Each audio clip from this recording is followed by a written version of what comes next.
La historia de la redención. Capítulo 47. Lutero y la Gran Reforma. Entre los que fueron llamados a conducir a la Iglesia de las tinieblas papales a la luz de una fe más pura, descuella Martín Lutero. Celoso, ardiente y consagrado, sin conocer otro temor que el temor de Dios, y sin aceptar otro fundamento para la fe religiosa que las Sagradas Escrituras. Lutero era el hombre para su época. Por su intermedio Dios llevó a cabo una gran obra para la reforma de la Iglesia y la iluminación del mundo. En cierta oportunidad, mientras examinaba los libros de la biblioteca de la universidad, Lutero descubrió una Biblia en latín. Antes había escuchado algunos fragmentos de los evangelios y de las epístolas en el culto público y llegó a la conclusión de que eso debía ser toda la palabra de Dios. Ahora por primera vez veía una Biblia completa. Con una mezcla de temor y admiración, hojeó las páginas sagradas. Con pulso acelerado y corazón conmovido, leyó por sí mismo las palabras de vida, deteniéndose de vez en cuando para exclamar: «Oh, si Dios me diera este libro para tenerlo yo mismo para mí». Los ángeles del cielo estaban a su lado, y los rayos de luz procedentes del trono de Dios revelaron tesoros de verdad a su entendimiento. Siempre temió ofender a Dios, pero entonces la profunda convicción de su condición pecaminosa se apoderó de él como nunca antes. Un ferviente deseo de ser libre del pecado y encontrar paz con Dios lo indujo finalmente a entrar al claustro y dedicarse a la vida monacal.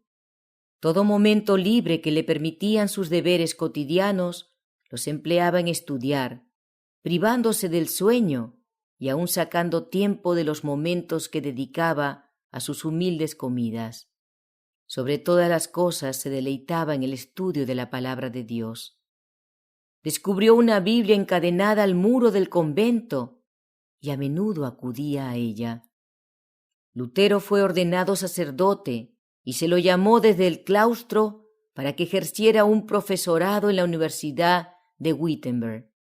Allí se dedicó al estudio de las Escrituras en sus idiomas originales. Comenzó a dar conferencias acerca de la Biblia y el libro de los Salmos. Los Evangelios y las Epístolas se abrieron a la comprensión de multitudes de gozosos oyentes. Era poderoso en las Escrituras y la gracia de Dios descansaba sobre él. Su elocuencia cautivaba a sus oyentes. La claridad y el poder con que presentaba la verdad convencían sus entendimientos y su profundo fervor tocaba sus corazones. El guía de la Reforma. Como resultado de la providencia de Dios, decidió visitar Roma. El Papa había prometido una indulgencia a todos los que ascendieran de rodillas, lo que se conocía con el nombre de la escalera de Pilato. Lutero se encontraba cierto día llevando a cabo ese acto, cuando repentinamente una voz semejante a un trueno pareció decirle: «El justo por la fe vivirá». Se puso de pie avergonzado y horrorizado, y huyó del escenario de su insensatez. Ese texto jamás perdió el poder que ejerció sobre su alma. De allí en adelante comprendió con mayor claridad que nunca el error de confiar en obras humanas para obtener la salvación y la necesidad de ejercer fe constante en los méritos de Cristo. Sus ojos se abrieron para no cerrarse nunca más a los errores del papado. Cuando apartó su rostro de Roma, también separó su corazón, y desde ese momento la separación se hizo cada vez más, hasta que cortó toda relación con la Iglesia católica. Al regresar de Roma, Lutero recibió por parte de la Universidad de Wittenberg el título de doctor en teología.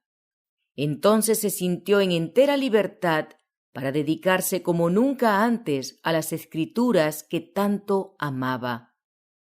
Había formulado solemnemente el voto de estudiar con cuidado la palabra de Dios y de predicarla con fidelidad todos los días de su vida, y no los dichos y las doctrinas de los papas. Ya no era más meramente un monje o profesor, sino el heraldo autorizado de la Biblia. Había sido llamado para pastorear y alimentar la grey de Dios, que se hallaba hambrienta y sedienta de la verdad. Declaró con firmeza que los cristianos no deben recibir otra doctrina fuera de la que se basa en la autoridad de las Sagradas Escrituras. Esas palabras sacudieron los mismos fundamentos de la supremacía papal. Contenían los principios vitales de la Reforma. Lutero entonces se dedicó de lleno a su obra como campeón de la verdad. Su voz, en fervorosa y solemne advertencia, se escuchó desde el púlpito. Presentó delante de la gente el carácter ofensivo del pecado y enseñó que es imposible para el hombre, por sus propias obras, disminuir su culpa o evitar el castigo. Solo el arrepentimiento ante Dios y la fe en Cristo pueden salvar al pecador. La gracia del Señor no puede ser comprada, es un don gratuito. Aconsejó a la gente a que no comprara indulgencias, sino que mirara con fe al Redentor crucificado. Se refirió a su propia dolorosa experiencia al tratar vanamente de obtener la salvación por medio de humillaciones y penitencias, y aseguró a sus oyentes que al apartar la vista de sí mismo y al creer en Cristo encontrarían paz y alegría. Las enseñanzas de Lutero atrajeron la atención de la gente que pensaba en toda Alemania. De sus sermones y escritos surgían rayos de luz que despertaban e iluminaban a miles de personas. Una fe viviente ocupó el lugar del muerto formalismo en el que había yacido por tanto tiempo la Iglesia. La gente cada día perdía confianza en las supersticiones del catolicismo. Las barreras del prejuicio se comenzaron a quebrantar. La palabra de Dios, por medio de la cual probaba Lutero toda doctrina y toda pretensión, era como una espada de dos filos que penetraba hasta el corazón de los hombres. Por todas partes surgía el deseo de progresar espiritualmente. Por todas partes había un hambre y una sed de justicia que no se había visto por siglos. Los ojos de los seres humanos, que por tanto tiempo habían sido dirigidos a los ritos y a los mediadores humanos, se volvieron entonces arrepentidos y con fe a Cristo y a Cristo crucificado. Los escritos y las doctrinas del Reformador se diseminaron por todas las naciones de la cristiandad. Su obra se extendió por Suiza y Holanda. Copias de sus escritos llegaron a Francia y España. En Inglaterra se recibieron sus enseñanzas como la palabra de vida. La verdad también se extendió a Bélgica e Italia. Miles despertaron de su sopor mortal para participar de la alegría y la esperanza de una vida de fe. Lutero se separa de Roma. Roma decidió destruir a Lutero, pero Dios era su defensor. Sus doctrinas se escuchaban en todas partes, en los conventos, las cabañas, los castillos de los nobles, las universidades y los palacios de los reyes, y hombres nobles surgieron por todas partes para apoyar sus esfuerzos.